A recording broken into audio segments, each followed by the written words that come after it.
Hello, my friend, and welcome to the Sleepy Scholar. Tonight, we are going to look up. Not with our eyes, those can stay closed, heavy, resting exactly where they are, but with some quieter part of the mind that still remembers how to wonder. Space is not really a subject. It is the dark, soft envelope that holds everything else. Every planet, every person, every held breath. The way a pillow holds a head. Tonight, space is simply the room we are lying in, only larger.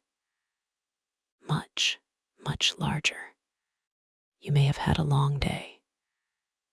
Maybe your thoughts have been loud, moving fast, circling the same few worries over and over like a satellite that can't find its orbit. That's all right. You don't have to solve anything tonight. You don't have to think clearly or follow closely or remember a single fact I mention.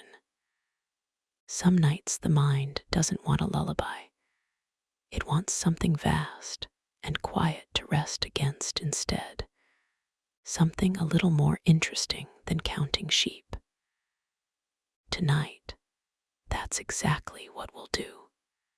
There is nowhere else you need to be tonight. No appointment, no deadline, no next thing. We'll wander gently through the solar system, out past the stars we can name, and into the dark between the galaxies. And we'll do it slowly, so slowly that it will not matter at all if you fall asleep in the middle of a sentence. That is not failure. That is the whole point. Before we begin, if these gentle journeys ever help you drift off, a quiet like or a subscribe helps other sleepy souls find their way here too. Just a small thing, no pressure at all. Now, let's get comfortable. Let your body soften into whatever is holding you right now, the mattress, the couch, the chair, wherever you are. You don't need to fix your posture or find the perfect position. Just let it be however it already is. Let your shoulders drop just slightly away from your ears. Let your jaw unclench. You may not have noticed it was clenched at all. That's all right too. Just let it go now. Let your breathing slow without forcing it. Not a deep breath, not a performance of relaxation. Just a small, natural loosening, like a fist opening on its own. In and out, in and out. You don't need to remember anything I say tonight. You don't need to follow the thread if it slips away from you, and it will slip away from you, and that's exactly right. This isn't a lesson. Nothing here is a test. There is no quiz waiting at the end of this, no one checking whether you were paying attention. Your only task tonight is to let your body rest and let your mind drift wherever it wants to go, even if that's nowhere at all. So let your mind drift as we begin. Above you, even if you can't see it right now, even if there's a ceiling and a roof and a whole sky of clouds in the way, the universe is going on exactly as it always has, exactly as it always will. And so, gently, let's begin to wander. Right now, tonight, above the roof over your head, there is a kind of silence that has no equal on Earth. Space is not simply empty. It is quiet in a way our planet has never once managed to be.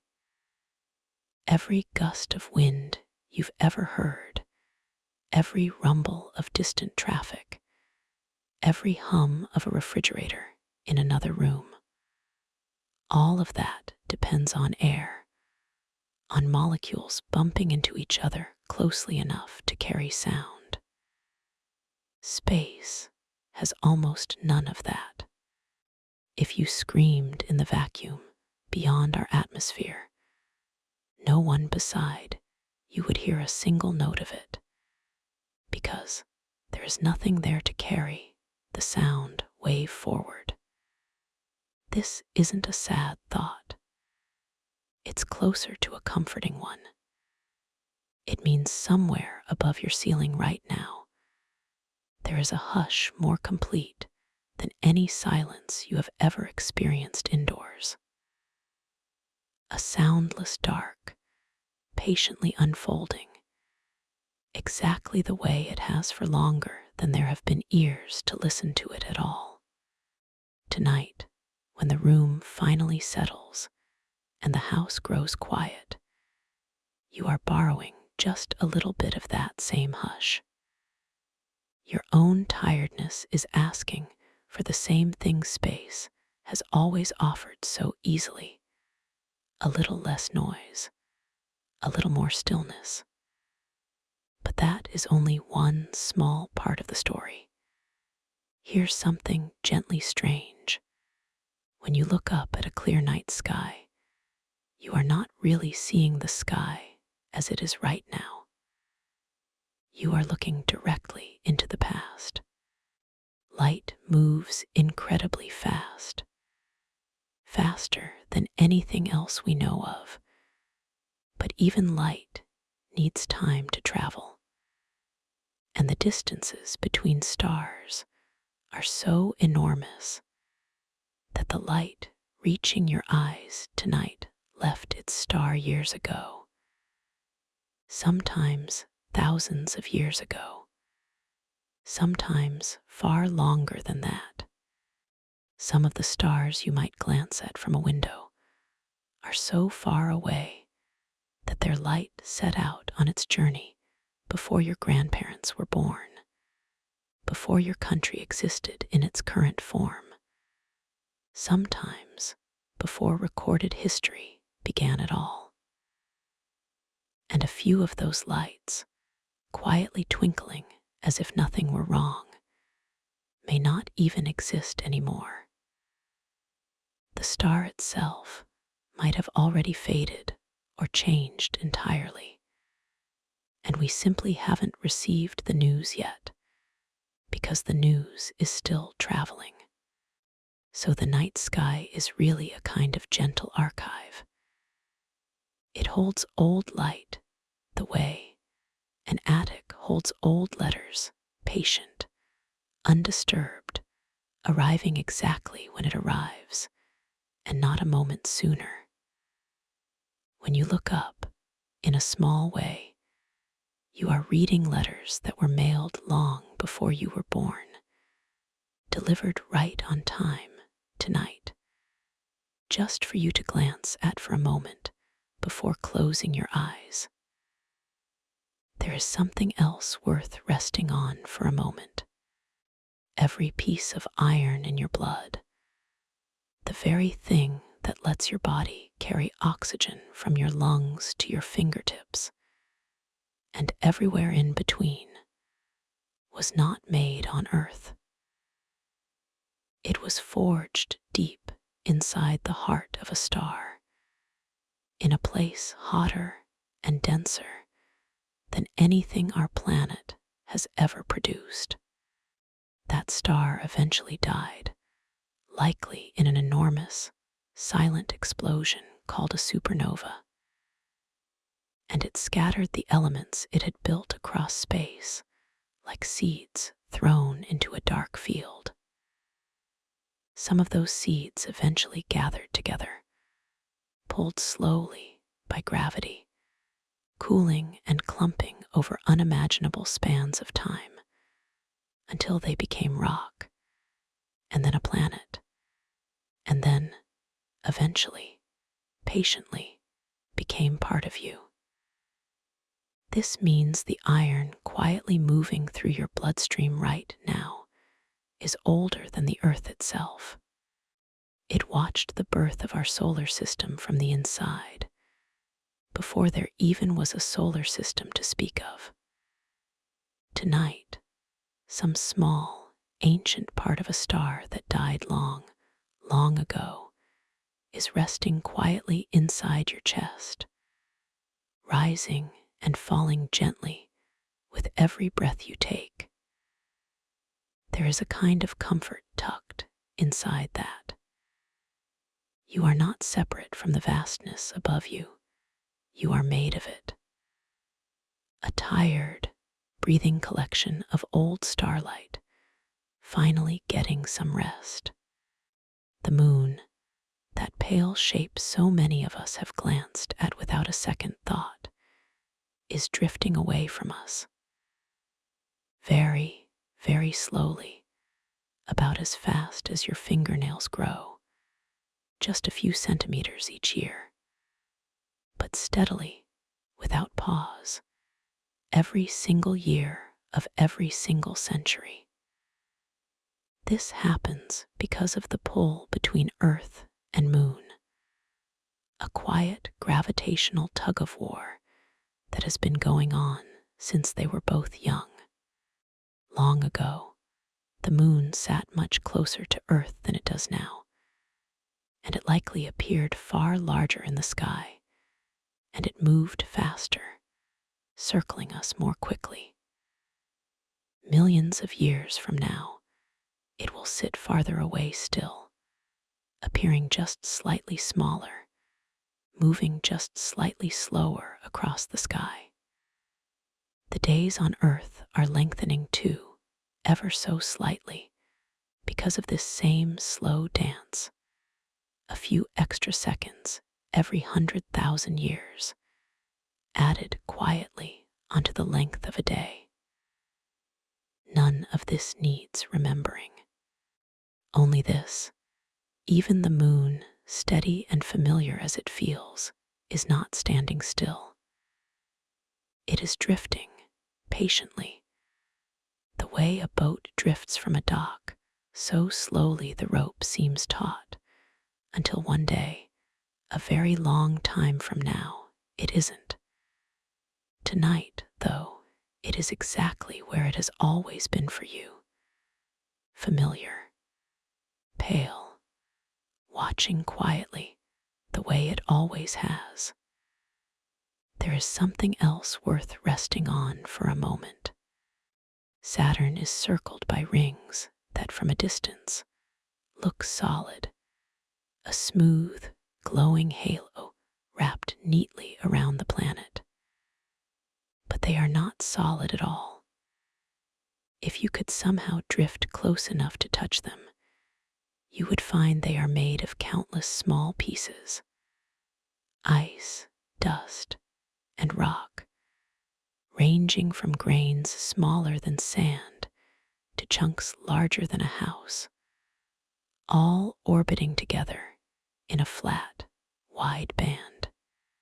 Some of these pieces are thought to be leftover fragments from a moon that broke apart long ago, torn apart slowly by Saturn's gravity, until it scattered into a long, glittering ribbon.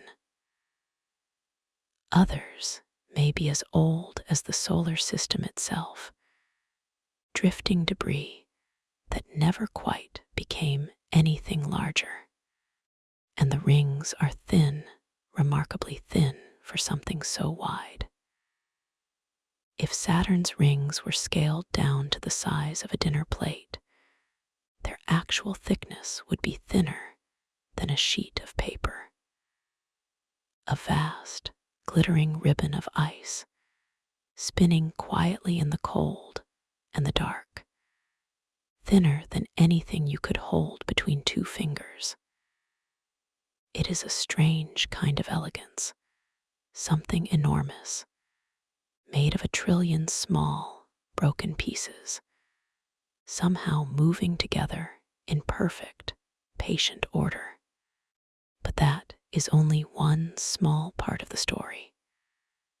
There is a storm on Jupiter that has been raging for longer than anyone has been alive to watch it. We call it the Great Red Spot, and it is a swirling mass of gas larger than the entire planet Earth, wide enough that our whole world could be dropped inside it and still leave room around the edges. We aren't entirely sure how long it has existed.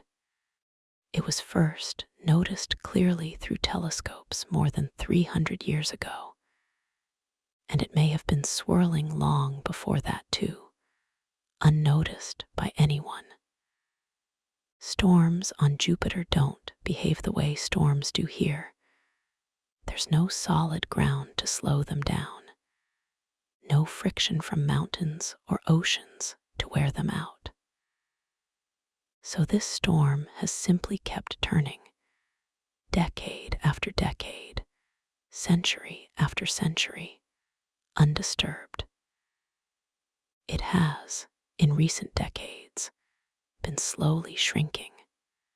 What was once wide enough to fit 3 Earths across is now closer to the size of just one. Even a storm that has lasted centuries is not eternal. It too is changing quietly at its own unhurried pace. Somewhere above you tonight, that same ancient storm is still turning in the dark, exactly as it has been for longer than any living memory can reach. And still, gradually, gently, it continues to change. Here's a small, quiet fact. Astronauts on the International Space Station witness a sunrise and a sunset roughly every 45 minutes because the station circles the entire Earth every 90 minutes or so, gliding around the globe again and again. This means that in a single day on Earth, one full rotation, one ordinary Tuesday from morning to night, an astronaut up there experiences roughly 16 sunrises and 16 sunsets, 16 mornings, 16 evenings, all folded into the space of one day down here. Imagine that kind of rhythm, light and dark trading places again and again, gently, without any of the usual markers we used to feel the passage of time. No lunch hour, no evening news, just light, then dark, then light again, circling steadily around a planet that from up there looks impossibly calm and blue and whole. There is something soothing in that image. Oddly enough, the idea of watching day quietly become night, over and over, from somewhere so far above the noise of it all. There is something else worth resting on for a moment. The sun, that steady, warm presence responsible for every sunrise you've ever slept through, and every sunset you've ever watched, is layered. And its outer layer, called the corona, is strange in a way scientists are still working to fully explain. The surface of the sun sits at a blistering few thousand degrees, but its faint outer atmosphere, the corona, reaching out far beyond the visible edge of the sun, is somehow hundreds of times hotter than the surface it surrounds. It's a bit like standing near a fire, and finding the air 10 feet away is far hotter than the flame itself, backwards from what you'd expect. No one has fully settled why this happens, though there are theories involving tangled magnetic fields snapping and releasing tremendous heat in small, constant bursts. like little sparks catching all across the sun's outer edge. We usually only glimpse the corona during a total solar eclipse, when the moon slides directly in front of the sun and blocks its blinding light just long enough to reveal a soft, pale halo glowing quietly around the darkened disk. For a few brief minutes, in the middle of the day, the sky grows dim enough to reveal one of the sun's best-kept secrets. It is a strange comfort, somehow, that even something as familiar as sunlight still holds a mystery science hasn't finished unraveling. Not far from Earth, tucked between Mars and Jupiter, drifts a wide, sparse ring of rock and rubble called the asteroid belt. Despite how it's often pictured in movies, a chaotic, crowded field of tumbling boulders bashing endlessly into one another, the reality is much quieter, much emptier than that. If you were dropped into the middle of the asteroid belt, you likely wouldn't see another asteroid nearby at all. The average distance between them is enormous. Millions of kilometers in many cases, because although there are countless rocky fragments out there, they are spread across so much space that collisions are actually quite rare. Most of these fragments are leftovers, pieces of a planet that never quite finished forming, or perhaps that never formed in the first place, pulled apart before they had the chance to gather into something whole. Jupiter's powerful gravity, tugging steadily from nearby, likely disrupted whatever process might have assembled them into a proper planet, leaving instead this quiet, scattered field of drifting stone. There's something gently reassuring in that image too. A space imagined as crowded and violent, turning out instead to be sparse, slow-moving, and calm. Even the parts of the universe we picture as chaotic are up close, often much quieter than we assumed. But that is only one small part of the story. Neutron stars are some of the densest objects we know of that are not black holes, and the numbers involved are almost impossible to picture normally. So let's picture them differently instead. Imagine a spoonful of ordinary sugar sitting on your kitchen counter. Now imagine that same spoonful, but made of neutron star material instead. That single spoonful would weigh roughly as much as a mountain, heavier than anything you could ever lift, heavier than a fleet of ships, all packed into something smaller than a teaspoon. Neutron stars form when a massive star collapses in on itself after running out of fuel, crushing down under its own weight, until what remains is a small, dense sphere, often no wider than a city, yet holding as much mass as our entire sun. Some neutron stars spin extraordinarily fast, faster than a kitchen blender, completing hundreds of rotations every single second, sweeping beams of light around like a lighthouse in the dark. We call these particular ones pulsars because from Earth, their light appears to pulse steadily on and off as the beam sweeps past us again and again.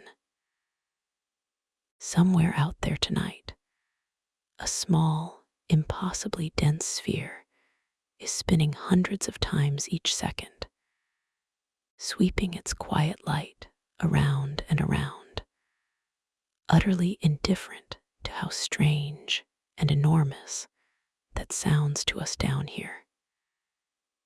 Here's a gentler fact to rest on for a while.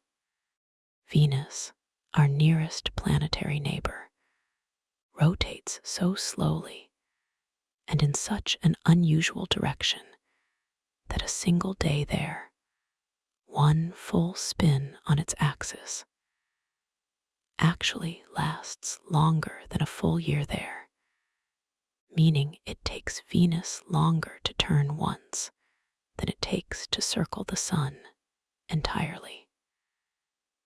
And Venus spins backward compared to most planets in our solar system, including Earth. If you could somehow stand safely on its surface and watch the sky, the sun would rise in the west and set in the east, the exact opposite of what you're used to. No one is entirely certain why Venus ended up spinning this way. One idea suggests a massive collision long ago knocked it slightly off its original course, flipping its spin in the process.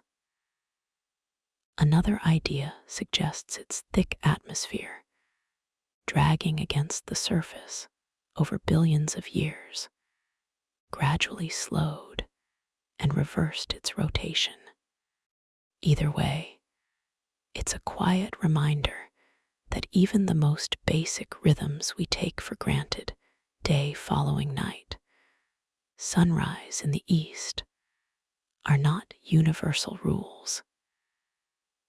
They're simply the pattern our particular planet happened to settle into, one version among many possible ones. There is something else worth resting on for a moment. Far beyond Neptune, past the outer edge of what we usually think of as our solar system, lies a vast, dim region called the Oort cloud. A wide, spherical shell of icy debris so distant that light from the sun would take more than a year just to cross it.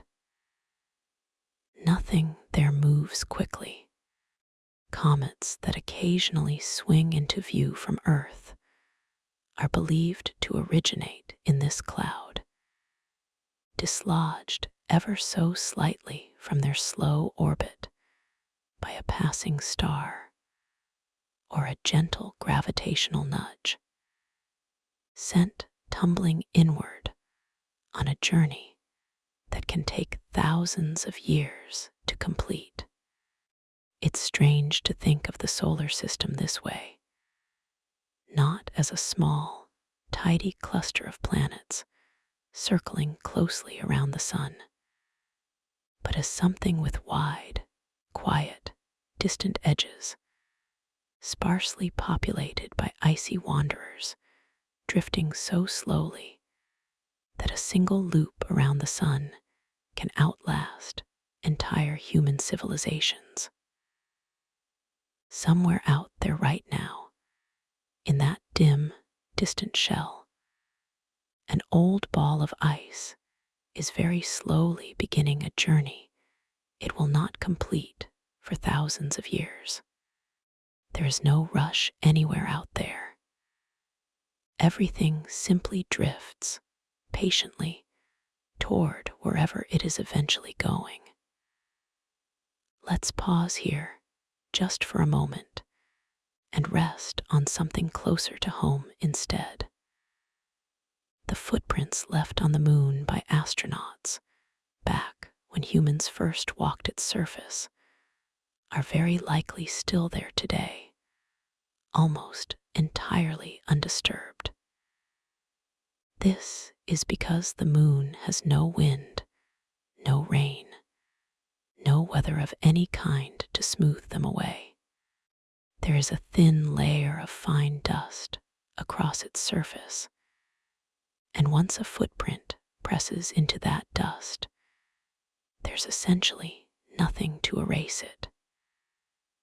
Those footprints could remain visible for millions of years, quietly preserved, long after every person who left them has been forgotten, long after their names have faded from the history books that once celebrated them. There is something oddly moving about that. A single afternoon of human curiosity, stepping carefully across pale gray dust, waving briefly at a blue marble hanging quietly in the black sky. And that single, small human act of walking is now essentially permanent, preserved by nothing more than the total stillness of the place it happened. Somewhere up there tonight, in the quiet and the dark, a handful of footprints are resting exactly where they were left, waiting for absolutely nothing, disturbed by absolutely no one. But that is only one small part of the story. Space itself is extraordinarily cold, not simply chilly, but a deep, steady cold hovering just a few degrees above what scientists call absolute zero, the coldest temperature theoretically possible, where all motion nearly stops entirely. This background cold isn't empty nothingness, though. It's actually a very faint glow of ancient light, spread evenly across the entire sky, called the cosmic microwave background. This glow is leftover heat from a much earlier, much hotter universe, a kind of dim afterglow from an event so long ago that it happened before stars, before galaxies, before almost everything we now recognize as the universe had taken shape. If you had a receiver sensitive enough and you pointed it at any patch of empty sky at all, in any direction, you would pick up this same faint hum of ancient warmth, spread almost perfectly evenly everywhere you looked. In a strange way, the coldest parts of the universe are also, quietly, the oldest and most patient. A dim, even glow spread across everything, humming faintly in the dark since before there was almost anything else at all. There's something else worth resting on for a moment. On Mars, dust storms occasionally grow large enough to wrap around the entire planet, blotting out sunlight for weeks at a time. These storms are strong enough to be seen from telescopes here on Earth, tens of millions of kilometers away, appearing as a hazy, tan blur where the planet's familiar red surface used to be. Despite their scale, though, the wind on Mars wouldn't feel nearly as powerful as it looks from a distance. The Martian atmosphere is thin, far thinner than Earth's. So even though the winds can move quickly, they carry very little force behind them. A dust storm capable of wrapping around an entire planet might feel, on your skin, like little more than a light breeze. It's an odd contradiction, something visually dramatic enough to be seen from another planet, yet physically gentle enough that it might barely disturb a candle flame. If candles could somehow burn in that thin, cold air.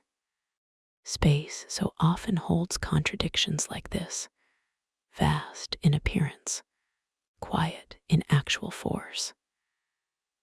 Big enough to see from millions of kilometers away, gentle enough to nearly go unfelt up close. Let's rest on something quieter now. There is a moon orbiting Saturn called Titan, and it has lakes, actual lakes, with shorelines and tides and slow-moving currents. But these are not lakes of water. They are lakes of liquid methane and ethane, chemicals that exist as gas here on Earth, but turn liquid in Titan's extraordinarily cold temperatures. Titan even has something like weather. Methane clouds drifting through a thick, hazy orange sky, occasionally releasing methane rain that patters down onto methane lakes below, in a slow, cold echo of Earth's own water cycle, just built from entirely different ingredients. It's a strange, quiet thought, an entire moon with its own version of rainy days, its own shorelines, its own tides pulling gently at chemical lakes, all happening in permanent orange twilight, far colder than anywhere on Earth has ever been. Somewhere out there tonight, methane rain may be falling softly onto a quiet, orange-lit lake, in a place utterly unlike home, and yet, in its own patient way, gently familiar too. But that is only one small part of the story. Here's a comforting kind of scale framing to rest on for a while. If you shrank the sun down to the size of a single grain of sand and placed it in the palm of your hand, the nearest star beyond our own, a star called Proxima Centauri, would sit roughly 10 kilometers away, at that same tiny scale. Nothing in between, just darkness, empty and quiet, for 10 kilometers, before you'd encounter even one more grain of sand representing another star. This is roughly how empty the universe actually is, even in the crowded parts, even among stars considered close neighbors by cosmic standards. Vast distances of true, uninterrupted nothing, with only the occasional small point of light drifting somewhere within it. Above you tonight, the universe is unfolding across distances almost too large to picture honestly, and yet it continues, patiently, the way it always has, steady, mostly empty, calm. It has been unfolding for billions of years, and it will keep unfolding long after tonight, long after any of us, without needing anyone to watch or worry over it at all. There is something else worth resting on for a moment. Black holes are often imagined as violent, hungry things, tearing through space and swallowing everything nearby. But most of the time, a black hole is actually quite calm. A quiet, dark region simply sitting in place, its gravity affecting only what comes close enough to feel it strongly.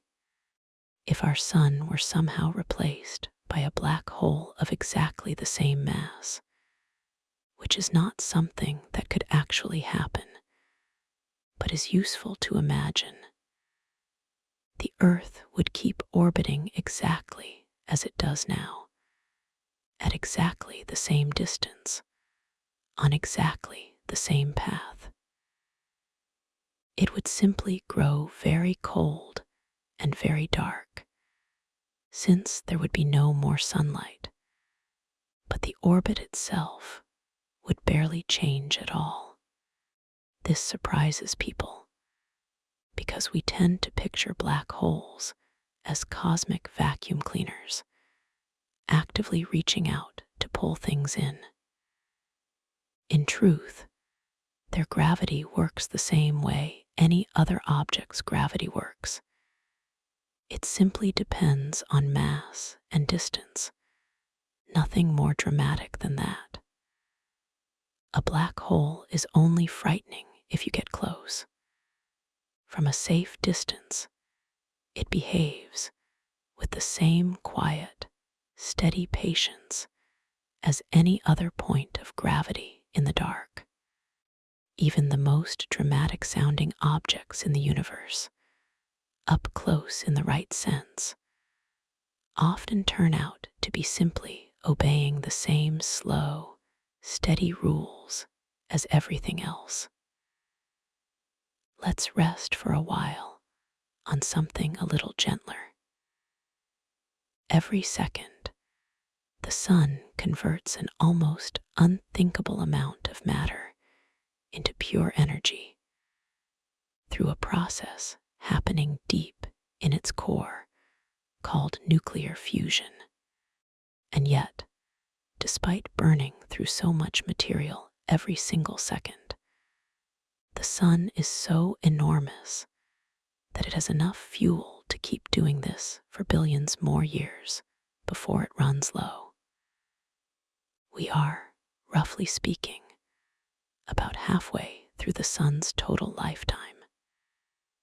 It has already been shining steadily for around 4.5 billion years, and it's expected to continue shining in much the same way for roughly another 5 billion years after that.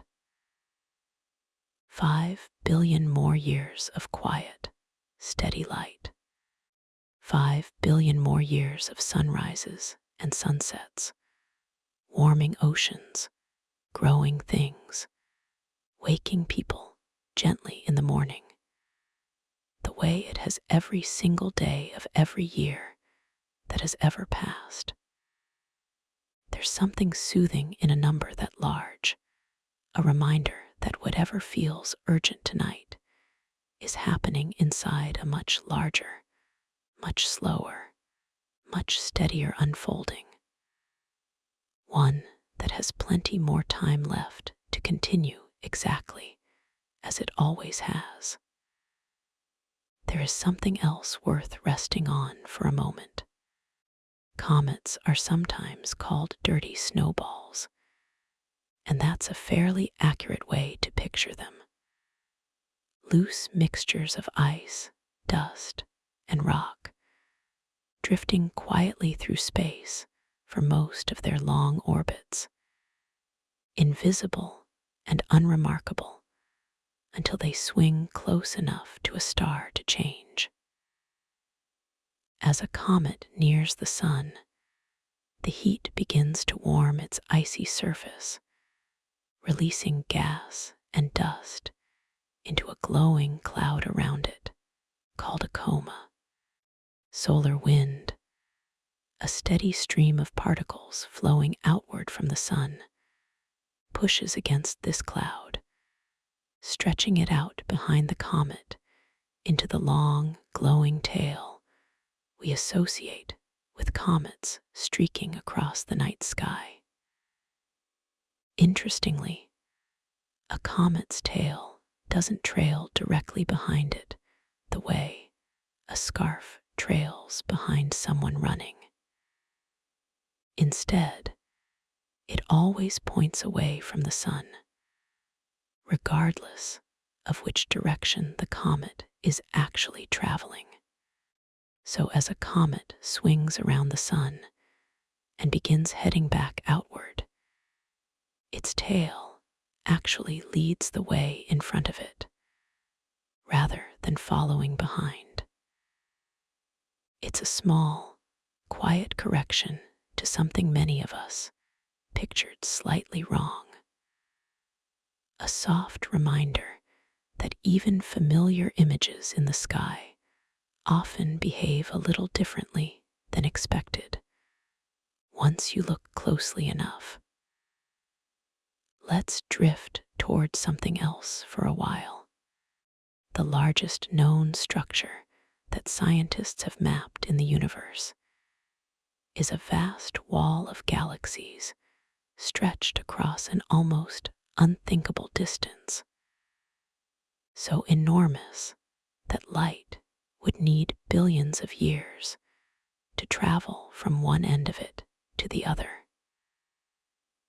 Galaxies themselves, collections of billions of stars each, are not scattered randomly across the universe. They tend to gather along enormous, thread-like structures, forming a vast, glowing web with wide, mostly empty regions of darkness in between, almost like a sponge or a loosely woven net cast across the whole of everything. Standing at the very center of one small part of that vast web, on a modest, rocky planet, circling one ordinary star among billions, is where you happen to be resting right now. It is a strange kind of comfort, oddly enough, to feel small against something so large. There's nothing you need to carry, no weight you need to hold. When the scale of things reminds you gently how little any single worry actually weighs, against a structure so wide that light itself takes billions of years just to cross it. But that is only one small part of the story. There's a particular kind of starlight worth resting on for a moment. The twinkle you notice when looking up at the night sky isn't actually coming from the stars themselves changing brightness.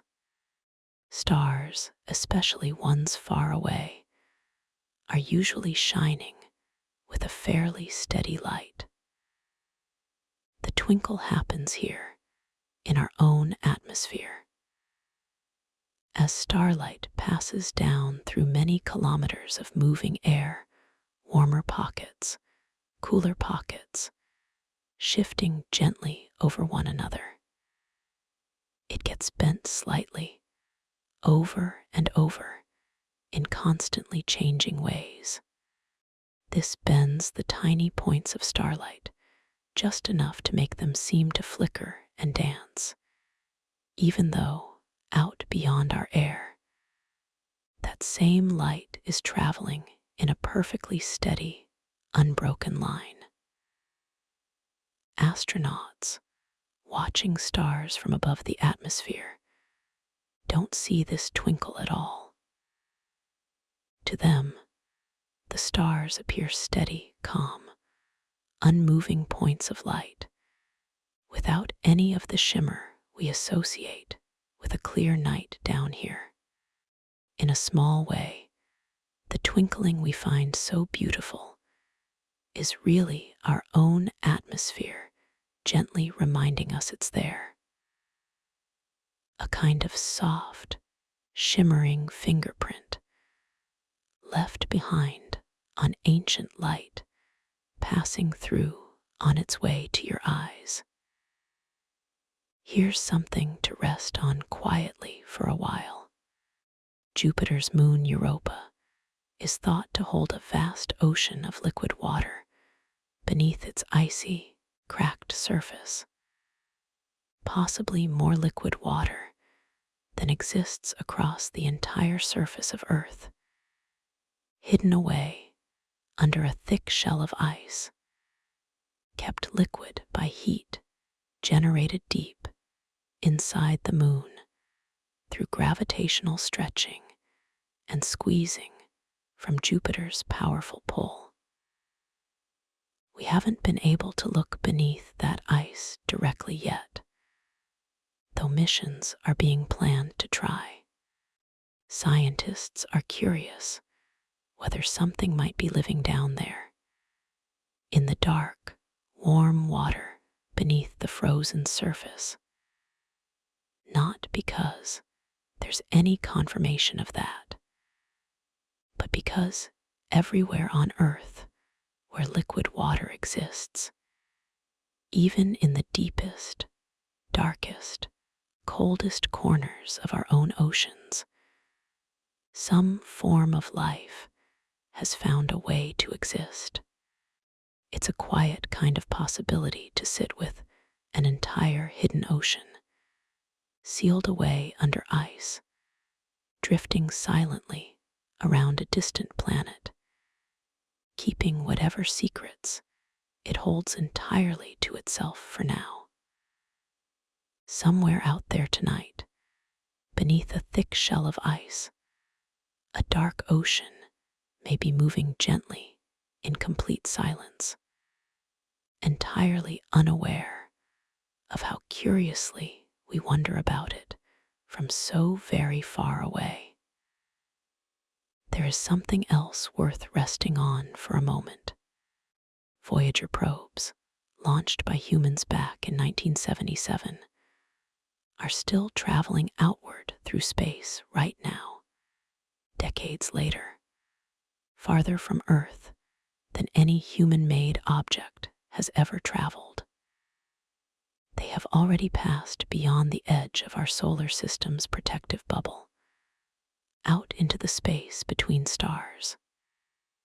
Each probe carries a golden record, an actual physical disk, engraved with sounds and images meant to represent life on Earth, just in case, someday, something out there ever finds it.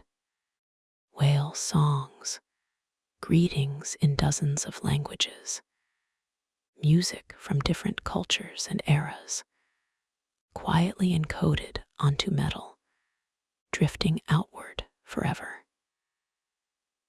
At their current pace, it would take the Voyager probes tens of thousands of years just to reach the distance of the nearest other star. And they aren't even aimed directly at any particular star at all.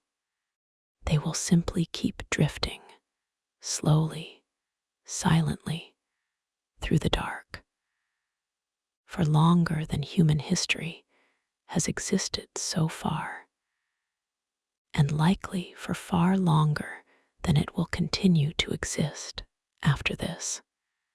Somewhere out there tonight, a small, aging spacecraft is still drifting quietly through the dark, carrying a tiny golden record of whale songs and greetings, moving farther from home with every passing second, with absolutely nowhere it needs to be. Let's rest for a while on something gentler still. The very first photograph ever taken from space was captured not by a professional satellite or spacecraft, but by a modified camera attached to a captured German V-2 rocket, launched by American scientists in 1946, only reaching a little over 100 kilometers above the ground before falling back down. The photograph itself was blurry, black and white, and simple, just a curved edge of Earth meeting the darkness above it. But it was the very first time human eyes had ever seen our planet from that particular vantage point.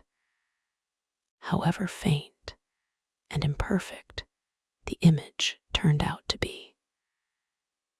It's a gentle thing to consider how recently, in the whole span of human history, we finally managed even a single blurry glimpse of our own home from above. For all the millennia before that photograph, everyone who ever lived simply had to imagine what our world might look like from a distance, without ever actually seeing it for themselves. Now, thanks to that first faint, grainy image, and thousands of clearer ones since, it's simply an ordinary thing to picture Earth quietly turning in the dark from far above, small, blue, and calm. But that is only one small part of the story. There is a kind of star called a red giant, and it represents a late stage in a star's life when it has used up much of its central fuel and begins expanding outward, swelling to an enormous size while cooling and reddening in color. If our own sun becomes a red giant one day, which is expected to happen billions of years from now, it may expand so much that it engulfs the orbits of the innermost planets entirely, growing so large that Mercury, and possibly even Venus, and possibly even Earth itself, could end up inside it. This is an event so distant in time that it holds no weight worth carrying tonight 5 billion years away. At the very least, far beyond any measure of time that matters to a single human life. But there's something strangely calming about even this. The sun's story, and Earth's story, and our story all have an ending written somewhere very far in the future. And there is nothing at all we need to do about that tonight, except rest. Let's rest on something a little smaller now. Meteor showers happen when Earth passes through the trail of dust and debris left behind by a comet on its journey around the sun. As tiny bits of that debris, often no larger than a grain of sand or a small pebble, enter our atmosphere at high speed, they burn up quickly, creating the brief, glowing streaks we call shooting stars. Most of what burns up during a meteor shower never actually reaches the ground at all. It simply glows brightly for a fraction of a second, high above us, and disappears entirely, turned into a faint trail of heated air and dust. Because Earth follows the same path around the sun every year, it passes through the same trails of comet dust at roughly the same times each year, which is why meteor showers tend to appear on similar dates, year after year, like a quiet, recurring appointment written into the sky itself. Somewhere above you, on any clear night, tiny fragments of ancient comet dust, some older than civilization itself, are quietly burning up in an instant, offering a brief flash of light to anyone patient enough to be looking up at just the right moment. There is something else worth resting on for a moment. Betelgeuse, one of the brightest and most recognizable stars in the night sky, is a red supergiant nearing the later stages of its life, and it is expected to explode as a supernova at some point. Though soon, in this context, could still mean any time within the next 100,000 years. when it does eventually explode, it may become bright enough to be visible during the daytime here on Earth, and bright enough at night to cast faint shadows, even though it sits many hundreds of light years away. Because of the enormous distance involved, if Betelgeuse exploded tonight, we wouldn't actually see it happen for several hundred more years, since its light needs that long just to reach us. In other words, it's entirely possible that Betelgeuse has already exploded quietly sometime in the last few centuries, and its light simply hasn't finished making the journey here yet to tell us so. It's a strange, gentle thought to rest on. Some news, even the biggest kind, simply takes its time arriving, unhurried by anything at all, arriving exactly when it arrives, and not a moment sooner. Let's rest for a while on something closer and quieter. The International Space Station moves fast enough to circle the entire Earth in about 90 minutes, which means it travels at roughly 28,000 kilometers per hour. Fast enough that from the ground, if you know exactly where to look, it appears as a bright, steadily moving point of light gliding smoothly across the sky, easily visible without any special equipment. Astronauts aboard experience something called microgravity, where objects and people float gently rather than falling.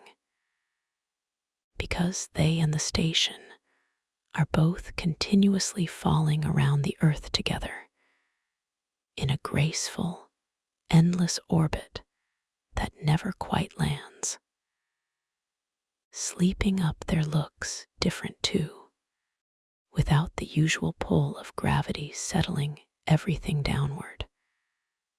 Astronauts strap themselves gently into sleeping bags attached to the wall, floating quietly inside them through the night, drifting past 16 sunrises without ever needing to open their eyes for most of them. There's a soft, dreamlike quality to that image, resting quietly, tethered gently to a wall, floating through darkness and light and darkness again, circling an entire planet again and again while sound asleep. But that is only one small part of the story. Gravitational waves are ripples in the fabric of space itself, caused by extremely massive, violent events far out in the universe. Two black holes colliding, for instance, or two neutron stars spiraling into one another. These ripples spread outward in every direction, growing fainter and fainter, the way ripples on a pond fade as they travel outward from a dropped stone. We only detected these waves directly for the first time in 2015, even though Einstein had predicted their existence roughly 100 years earlier. It took that long for our instruments to become sensitive enough to notice something so impossibly faint by the time it reaches us. A stretching and squeezing of space itself, smaller than the width of a single atomic nucleus. That first detected ripple had traveled for over 1 billion years before quietly washing over Earth, an almost imperceptibly small nudge. The final, faint echo of two enormous black holes merging together long before our planet had even finished forming. Somewhere out there tonight, more of these quiet ripples are almost certainly passing gently through you, through this room, through everything, completely unnoticed. The faint, ancient echo of something enormous happening very far away, a very long time ago. Let's rest for a while on something else entirely. Stars come in different colors, and their color tells us something about their temperature, a detail that surprises people, since we tend to think of red as hot and blue as cool, the opposite of how it actually works with stars. Reddish stars, like Betelgeuse mentioned a little earlier, are actually the coolest, relatively speaking. Yellow stars, like our own sun, sit in the middle, and the hottest stars of all burn with a bright, intense blue-white light, some of them several times hotter than our sun's surface. If you look carefully at a clear, dark sky, this different coloring is sometimes visible even to the naked eye, subtle shades of orange, yellow, and blue-white scattered among the stars. A quiet reminder that even something as simple as starlight carries small differences if you take the time to look closely enough. There's no need to memorize any of this, only this gently. The stars above are not all the same, not all burning in quite the same way, each one carrying its own particular shade of ancient light, arriving quietly, differently, for you tonight. There is something else worth resting on for a moment. Two galaxies, our own Milky Way, and a large neighboring galaxy called Andromeda, are very slowly moving toward one another, pulled together gently by gravity, and they are expected to collide and eventually merge in roughly 4 billion years. Despite how dramatic that sounds, actual collisions between individual stars during this merger would be exceedingly rare, because even within galaxies packed with billions of stars, the distances between individual stars are so enormous that they would likely just drift past one another, mostly undisturbed, as the two galaxies slowly reshape themselves into one. Over an unimaginably long stretch of time, two vast spinning collections of stars will simply merge together, quietly, gracefully, into a single new shape, without most of what's inside them ever actually touching at all. It's a strange, calming picture, something enormous and dramatic sounding, unfolding in reality with almost total gentleness. Two galaxies drifting slowly into one another's arms over billions of quiet years, disturbing almost nothing along the way. Let's rest on something a little different now. Deep inside enormous clouds of gas and dust scattered throughout galaxies, new stars are constantly being born in vast, glowing regions we call nebulae. Gravity slowly pulls together small clumps of gas within these clouds, drawing them tighter and tighter until the pressure and heat at their center ignite, sparking the birth of a brand new star. The Orion Nebula, visible even with a modest pair of binoculars on a clear night, is one such stellar nursery, an enormous, glowing cloud where hundreds of new stars are currently forming at various stages of coming into being, some barely more than warm, glowing clumps of gas, others already burning brightly as young, complete stars. It's a gentle thing to picture. Somewhere out there tonight, entirely new stars are quietly being born, out of nothing more than drifting gas and dust and time. The same slow, patient process that once, billions of years ago, created our own sun. Everything begins somewhere, gathered slowly out of quiet, drifting material.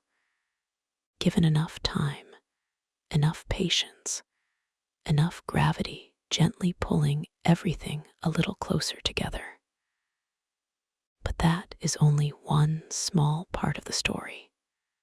Mercury, the smallest planet in our solar system and the closest to the sun, experiences some of the most extreme temperature swings of any place we know of. During the day, its surface can reach temperatures hot enough to melt certain metals. At night, without any thick atmosphere to hold onto the heat, temperatures plunge far below freezing, colder than anywhere on Earth ever gets. This happens because Mercury has almost no real atmosphere to speak of, nothing to trap heat after sunset, and nothing to shield the surface from the sun's full intensity during the day. Earth's atmosphere, by comparison, acts like a thin, protective blanket, smoothing out our own temperature swings far more gently than Mercury ever experiences. It's a small, quiet reminder of something easy to take for granted. The thin layer of air wrapped around our planet, invisible and weightless as it feels, is doing an enormous amount of quiet work every single day, keeping our world gentle enough to actually live on. Let's rest for a while on something gentler still. There's a concept in dark, quiet corners of physics called the heat death of the universe, an idea describing what might eventually happen an almost incomprehensible span of time from now, long after every star has burned out, long after even black holes have slowly faded away, when the universe settles into a state of near total stillness and cold. This isn't something to worry over. It's trillions upon trillions of years away, a timescale so distant it makes even the sun's 5 billion year remaining lifespan look like the blink of an eye by comparison. Nothing about tonight, or this year, or any life being lived right now needs to hold that kind of far-off ending in mind at all. If anything, it's oddly calming, a reminder that whatever the universe eventually becomes, it will get there slowly, gently, without any hurry at all, drifting toward its own quiet, distant future, the exact same way you might drift toward sleep tonight, unhurried, patient, arriving exactly when it arrives. There is something else worth resting on for a moment. Pluto, no longer officially classified as a planet, but still one of the most interesting objects in our solar system, has mountains made of water ice, some of them as tall as the Rocky Mountains here on Earth, rising up from a surface so cold that nitrogen, a gas that fills most of the air you're breathing right now, exists there as solid ice and even as slow-moving glaciers. When the New Horizons spacecraft flew past Pluto in 2015, it revealed a surprisingly varied, active little world. Vast plains of nitrogen, ice slowly shifting and flowing, towering water ice mountains, and a thin, hazy blue atmosphere wrapped gently around the whole small planet. For decades before that flyby, Pluto had simply been a faint, blurry dot in even our best telescopes. A mystery, essentially, right up until we finally got close enough to see it clearly for the very first time. There's something worth resting on in that. Even the things we've quietly wondered about for a very long time can still surprise us completely once we finally get close enough to really look. Let's rest for a while on something a little different now. The mind, right now, drifting somewhere between waking and sleep, works in some ways like a small, quiet observatory of its own, constantly gathering little pieces of information from the day, comparing them against what it expected, and gently adjusting over and over, trying to make sense of everything that happened. Some researchers describe the mind this way, not as a machine reacting to things as they happen, but as a quiet predictor, constantly guessing what comes next, and constantly updating those guesses against reality.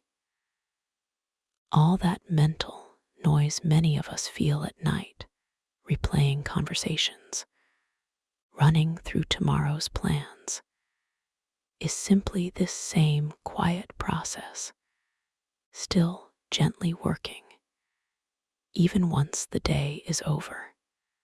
A slow, steady voice like this one, offering the mind small, calm, unhurried things to notice, can sometimes help that quiet prediction machine ease its pace a little. The way a metronome helps a heartbeat find a steadier rhythm. There's nothing you need to do with that thought except let it settle. Your mind's quiet, constant guessing can rest tonight too, gently, without needing to reach any particular conclusion about anything at all. But that is only one small part of the story. There's a strange effect that happens at the very edge of black holes, called time dilation, where time itself appears to move more slowly the closer something gets to the black hole's intense gravity. To a distant observer watching something fall toward a black hole, that object would appear to move slower and slower, eventually seeming to freeze entirely at the edge, taking, apparently, forever to actually fall in. From the perspective of whatever is actually falling, though, time would feel completely normal to them the entire way down. It's only from far away, from our perspective watching from a safe distance, that everything appears to be stretching out, slowing, gently freezing near the edge. Time itself, it turns out, is not quite as fixed and universal as it feels on an ordinary night like tonight. It bends gently, depending on gravity, depending on speed, depending on where exactly you happen to be standing when you're measuring it. Tonight, though, none of that complexity needs to matter. Time, for you right now, can simply move exactly the way it always does, quietly, steadily, carrying you gently towards sleep, one slow minute at a time. Let's rest for a while on something quieter still. There is a particular kind of light called earthshine, a faint glow you can sometimes notice on the dark portion of a crescent moon, especially in the days just after a new moon. This soft glow isn't sunlight reflecting directly off the moon. It's sunlight that first bounced off Earth, out into space, and then bounced again off the moon's surface before finally reaching your eyes. In other words, on certain nights, part of what makes the moon glow faintly is simply a reflection of a reflection. Earth's own daylight, traveling all the way out to the moon and back again, just to softly illuminate a sliver of dark lunar surface for anyone patient enough to notice it from below. There's something quietly poetic in that, our own daylight, borrowed briefly by the moon, sent gently back to us in a softer, fainter form, long after the sun that first created it has already set for the night. There's something else worth resting on for a moment. Cosmic rays, tiny, extremely fast particles traveling through space, some originating from distant exploding stars, are constantly passing through Earth's atmosphere, and even through your own body, all the time, entirely unnoticed. Most cosmic rays are harmless individually, absorbed safely by our atmosphere, or passing straight through us without causing any real effect. But every single day, without you ever feeling it, tiny fragments of ancient cosmic violence, the leftover debris of stars that exploded long, long ago, are quietly passing straight through the room you're resting in right now. It's an odd thing to consider. How much of the universe's ancient, distant history is constantly moving through us, invisibly, harmlessly, without asking permission, without leaving any trace we could ever notice on our own. Let's rest for a while on something gentler. The distance to even our nearest star beyond the sun is so large that we don't measure it in kilometers at all. We measure it in light years. The distance light itself travels in a full year, moving at nearly 300,000 kilometers every single second. Proxima Centauri, our nearest stellar neighbor, sits a little over 4 light years away. If you built the fastest spacecraft humans have ever created and pointed it directly there, it would still take tens of thousands of years to arrive. And Proxima Centauri is close, by cosmic standards, practically next door. Most of the stars visible in the night sky sit hundreds or even thousands of light years away, meaning the light reaching your eyes tonight has been quietly traveling, uninterrupted, since long before you were born, in some cases, since long before written history began. There's nothing urgent in that thought, only patience, endlessly repeated across the whole of the universe.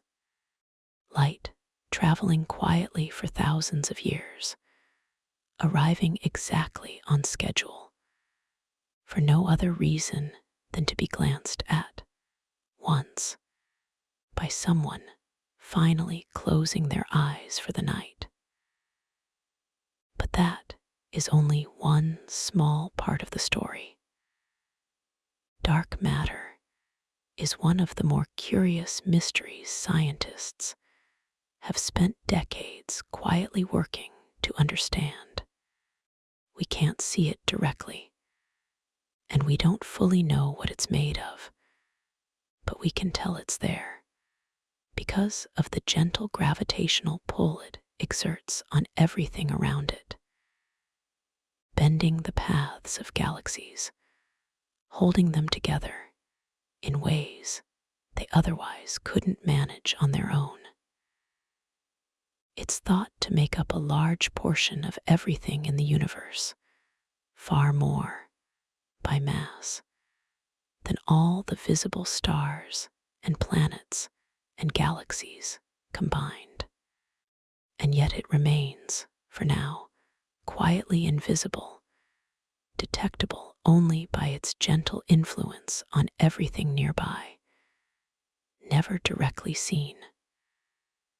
There's something almost comforting in that kind of mystery, a vast, quiet presence, unseen, but felt, holding entire galaxies gently together, patiently waiting for us to someday understand it a little better.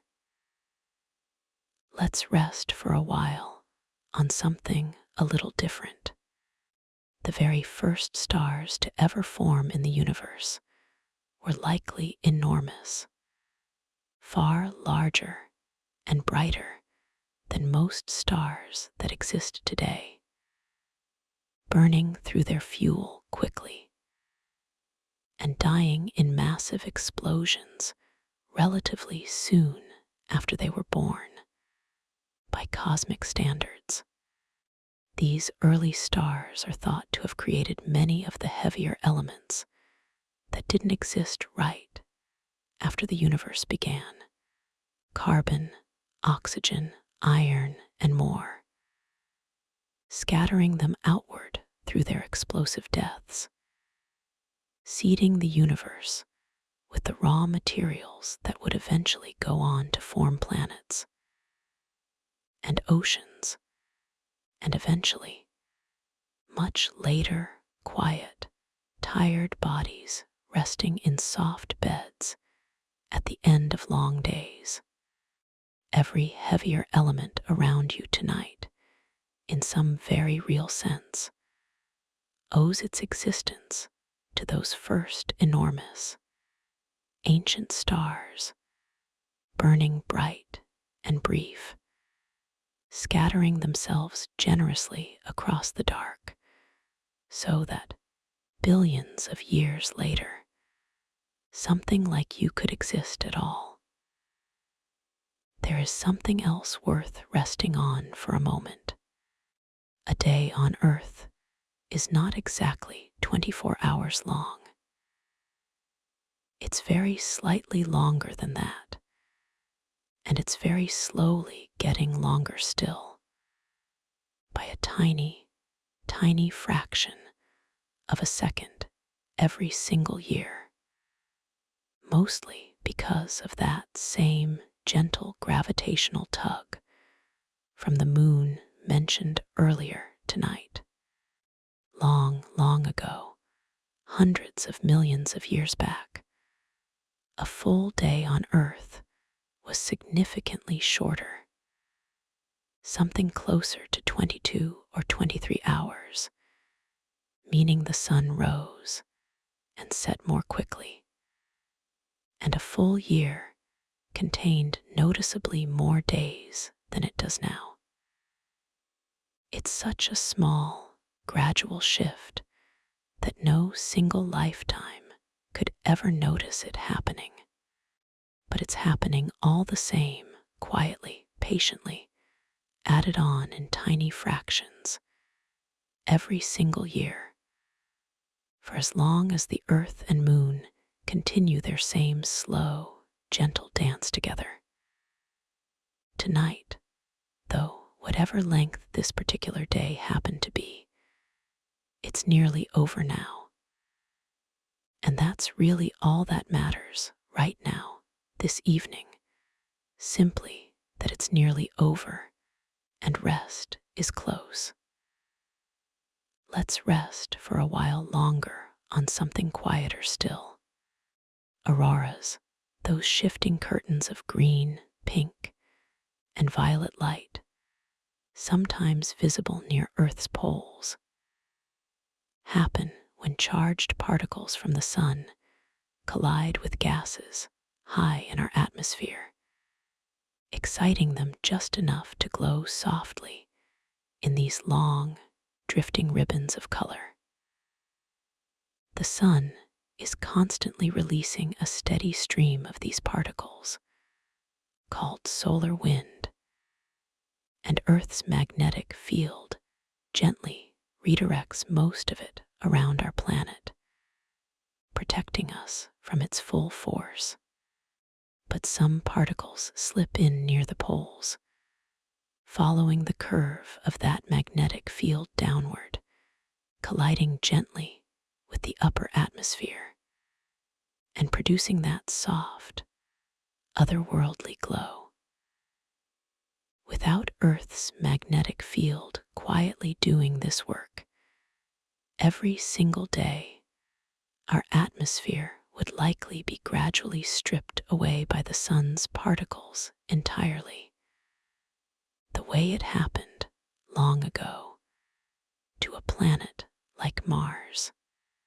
There's something worth resting on there, an invisible field wrapped gently around our entire planet, quietly protecting everything, all the time, asking for nothing in return, noticed only rarely, and only in the soft, colorful glow it occasionally allows to slip through, up near the poles, late at night. Let's rest for a while on something small and quiet. The far side of the moon, the half we never see from Earth, because the moon always shows us the same face as it orbits, is often called the dark side, though that name is a little misleading. It receives just as much sunlight as the near side does. It simply never faces us, because the moon's rotation and its orbit around Earth are perfectly matched, turning at exactly the pace needed to always show the same familiar face toward home. It took human eyes a surprisingly long time to see that far side at all. It wasn't glimpsed clearly until a spacecraft flew around behind it in 1959, sending back the very first blurry photographs of a landscape no person had ever laid eyes on before, rougher, more heavily cratered, oddly different from the smoother, more familiar face we've always known from below. There's something gentle in that thought. Even the moon, which has hung above every single night of human history, quietly kept one whole half of itself unseen, patiently waiting for the entire span of human existence until we finally found a way to look. There is something else worth resting on for a moment. Saturn is not the only planet with rings. Jupiter, Uranus, and Neptune each have rings of their own too, though far fainter, thinner, and harder to notice than Saturn's wide, glowing bands. Uranus's rings are dark and narrow, discovered only in 1977, almost by accident, while scientists were watching the planet pass in front of a distant star and noticed the star's light flickering strangely on either side of the planet before and after the main event. It's easy to assume Saturn simply has the only rings worth mentioning, since its own are so much more visible from Earth. But rings, it turns out, are a more common feature among the larger planets than most people realize. Quiet, thin halos of ice and dust, circling patiently, mostly unnoticed, around several of our solar system's outer worlds. Even the things we think of as rare and singular sometimes turn out to be quieter, more common versions of something happening elsewhere too, simply overlooked because they never happen to shine quite as brightly. Let's rest for a while on something a little different now. The largest volcano known anywhere in the solar system isn't on Earth at all. It's on Mars. And it's called Olympus Mons, standing roughly 3 times taller than Mount Everest, and so wide across its base that it would comfortably cover an area the size of a fairly large country here on Earth.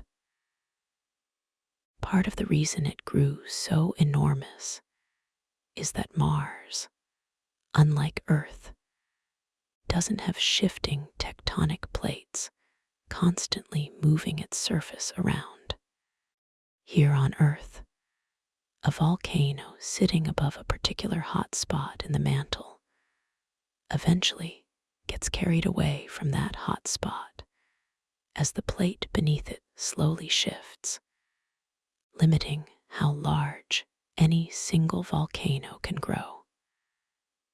Mars's surface stayed still, though, so the same hot spot kept feeding the same volcano for hundreds of millions of years, allowing it to simply keep growing, layer upon layer, undisturbed, for far longer than any volcano on Earth ever gets the chance to. It's a quiet reminder that scale, so often, is really just a story about time, about how long something was simply allowed to keep doing the same slow thing without anything coming along to interrupt it. There is something else worth resting on for a moment.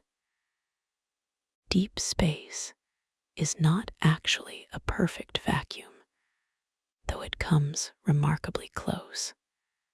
Even in the emptiest regions between galaxies, there are still a few scattered atoms drifting here and there. Nowhere near as many as fill a single breath of air on Earth, but never quite zero either. If you gathered together all the atoms floating within an average cubic meter of the emptiest intergalactic space, you might end up with just a small handful of hydrogen atoms spread out over a volume that could otherwise comfortably fit a person standing upright. On Earth, that same volume of ordinary air holds more atoms than anyone could ever hope to count.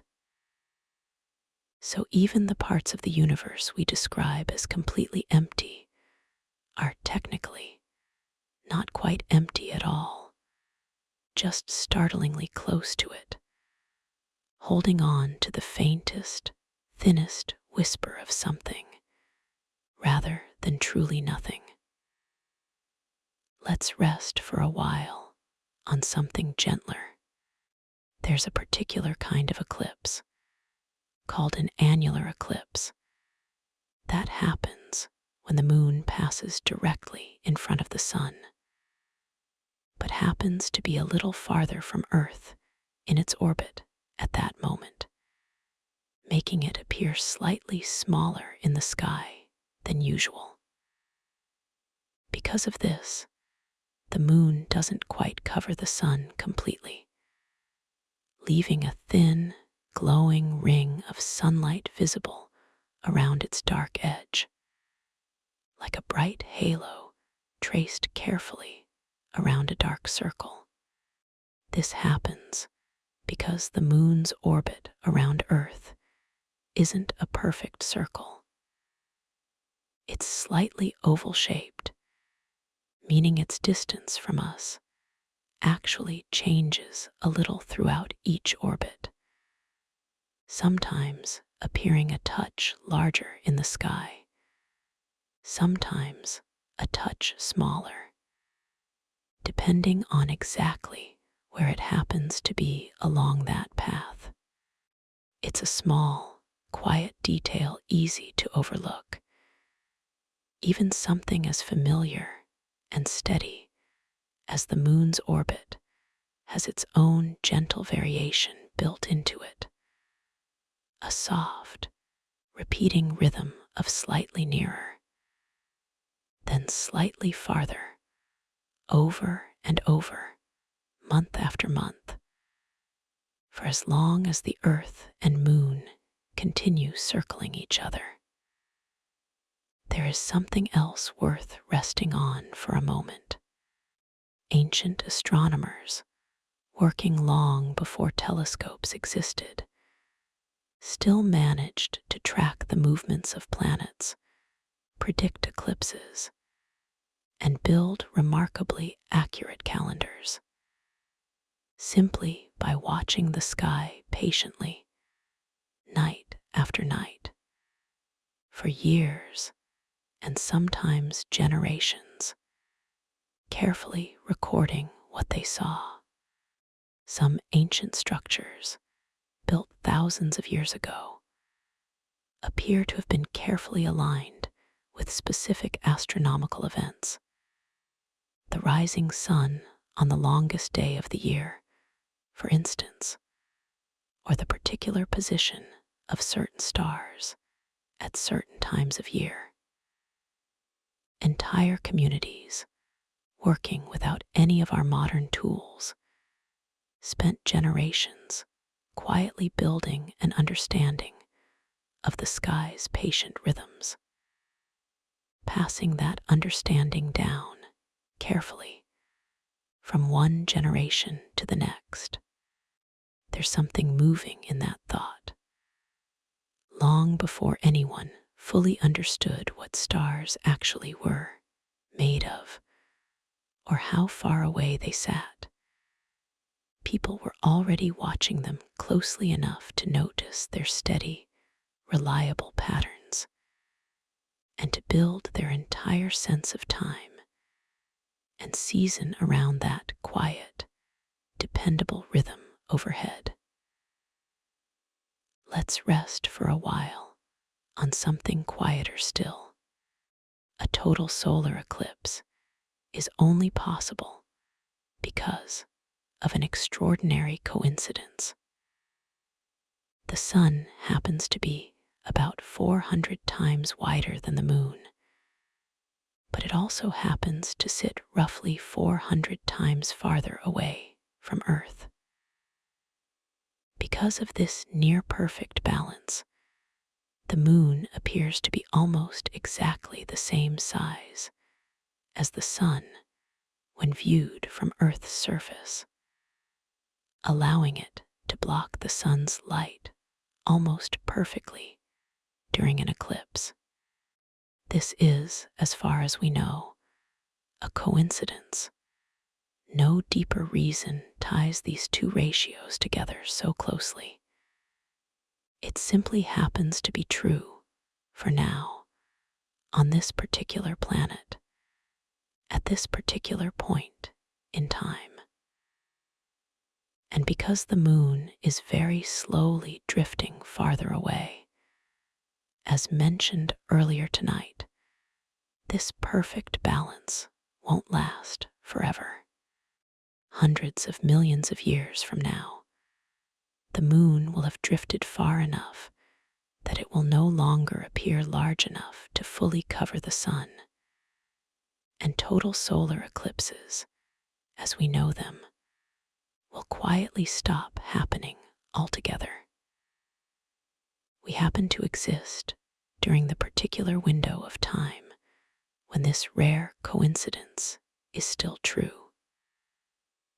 A small, quiet kind of luck, easy to overlook, tucked into the exact timing of when any of us happen to be here to notice it at all. There is something else worth resting on for a moment. Neptune, the farthest known planet from the sun, takes about 165 Earth years to complete a single orbit. It was discovered in 1846, and it only completed its very first full orbit since that discovery in the year 2011. Meaning, Neptune has circled the sun exactly once, in its entirety, since humans first identified it as a planet at all. Everything that has happened in human history since 1846, entire wars, entire inventions, entire generations born and grown old, and passed on, happened within the span of just one single Neptunian year. One slow, patient loop around the sun, so wide and so far out that it swallowed an entire century and a half of human history within it. It's a gentle way to feel time differently for a moment. An entire planet quietly circling, taking so long to complete even one lap that nearly 2 centuries of human striving fit comfortably inside it, with room to spare. Let's rest for a while on something else. Jupiter's moon Io is the most volcanically active body known anywhere in the solar system, covered in hundreds of active volcanoes, constantly reshaping its surface. Some of its volcanic plumes shoot material hundreds of kilometers up into space, far higher than anything similar on Earth ever manages. This intense volcanic activity comes from the same kind of gravitational squeezing mentioned earlier with Europa. Jupiter's powerful pull, combined with tugs from its other large moons, constantly flexes and stretches Io's interior, generating enormous amounts of heat deep inside it. Heat that has nowhere to go except back out, violently, through its surface. It's strange to imagine a small moon orbiting quietly at a great distance, its insides constantly kneaded and squeezed by invisible gravitational hands, until it simply has no choice but to erupt over and over, endlessly, just to relieve that constant, patient pressure. There is something else worth resting on for a moment.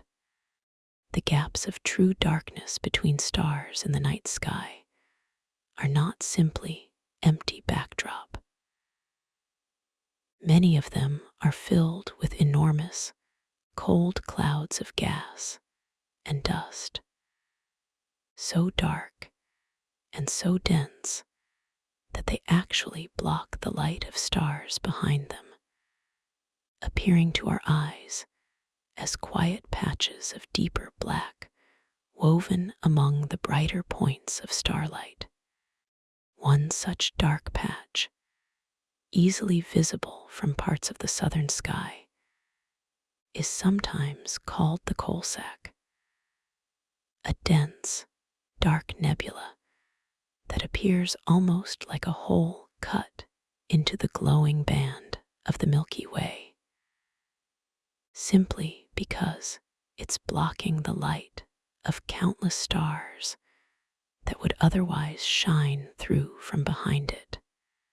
These dark clouds are, in a sense, the quiet raw material for future stars, cold, dense, and patient, slowly gathering themselves together, waiting for the right conditions to eventually spark new light of their own, sometime far in the future. Even in darkness, something is often patiently gathering itself, slowly, quietly, toward whatever it will eventually become. Let's rest for a while on something gentler. Halley's Comet, one of the most famous comets known, swings close enough to Earth to be visible roughly once every 75 or 76 years, meaning most people, across an average lifetime, get the chance to see it appear in the sky at most once or twice, if they're paying attention at just the right moment. Records of its appearances stretch back thousands of years, noted by cultures across the world long before anyone understood it was the very same comet returning again and again, rather than a series of entirely different ones. It wasn't until long after those ancient sightings that astronomers finally worked out the pattern, connecting centuries of scattered historical records into a single, slow, repeating rhythm. There's something quietly moving about that kind of patience. An object swinging slowly through the dark for thousands of years, glimpsed only briefly and rarely by any one generation, patiently returning again and again, long after everyone who saw it the previous time has grown old, or passed on, or simply forgotten to look up again. There is something else worth resting on for a moment. Sound cannot travel through the vacuum of space, as mentioned earlier tonight. But that hasn't stopped scientists from finding ways to represent the universe through sound anyway. By carefully converting different kinds of energy and light data into audible tones, allowing us to, in a sense, listen to the universe indirectly. Recordings made this way from plasma waves near Saturn, or vibrations detected near black holes, or radio signals from distant pulsars, translated into sound, often produce eerie, humming, occasionally musical tones. Not real sound in the traditional sense, but a kind of gentle, translated echo of energy and motion happening very far away. It's a strange, quiet comfort in its own way. Even in the true silence of space, we found small, careful ways to give voice to what's happening out there, translating distant motion into something closer to a lullaby than anyone might have expected. Let's rest for a while longer on something small. The stars that make up familiar constellations, the ones many people learn to recognize as children, aren't actually near each other in space at all. They simply happen to sit in roughly the same direction when viewed from Earth, at wildly different distances, some far closer than others, appearing grouped together only because of the particular angle we happen to be viewing them from. If you traveled far enough in any direction away from Earth, familiar constellations would slowly warp and shift and eventually disappear entirely, replaced by entirely different groupings, because the illusion of nearness that creates them only works from this one particular vantage point, here, on this one particular planet. It's a gentle thing to consider. Even the patterns we've drawn so carefully across the sky, passed down through so many generations, are simply a trick of perspective, real and meaningful to us, but existing nowhere at all, except from exactly where we happen to be standing. There is something else worth resting on for a moment. The word planet itself comes from an ancient word meaning wanderer, because early skywatchers noticed that a handful of bright points of light didn't stay fixed in place among the stars the way everything else seemed to. Night after night, these particular lights slowly drifted along their own paths, wandering steadily against the fixed backdrop of stars behind them. We now understand why, of course, those wandering lights were never stars at all, but other planets orbiting the sun at their own paces, appearing to drift slowly across our sky simply because we were watching them from another moving world ourselves. But long before that was understood, it must have felt quietly mysterious. A few patient, wandering lights, tracing their own slow paths across an otherwise unmoving sky, for reasons no one could yet explain. There's a soft kind of company in that old word, wanderer, the idea that even the ancient sky held a few gentle travelers of its own, moving quietly along their own paths, node after node, night after night, exactly as patiently as anyone drifting slowly toward sleep tonight. Let's rest for a while on something quieter still. Some of the water in Earth's oceans is thought to be older than the Earth itself, delivered here billions of years ago by icy comets and asteroids that collided with our young planet while it was still forming, carrying frozen water gathered from the cold outer reaches of the early solar system.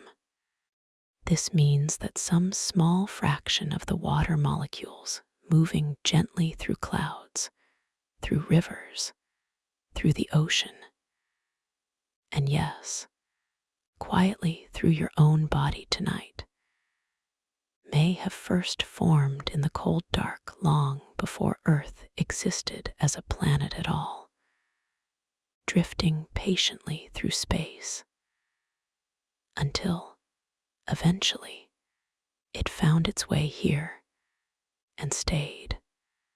It's a gentle thought to close this particular thread on. The same slow patience that shapes stars and moons and rings has shaped even the water inside you, ancient and quiet, carried here across an unthinkable stretch of time, simply to rest, for now, gently, inside someone falling asleep. You can let all of this soften now into impression rather than memory. There's no need to hold any of it tightly, not the stars, not the storms, not the ancient light, not the quiet ocean beneath the ice. It can all simply drift, the way it drifted into night, gently arriving and then gently leaving again, exactly as it should.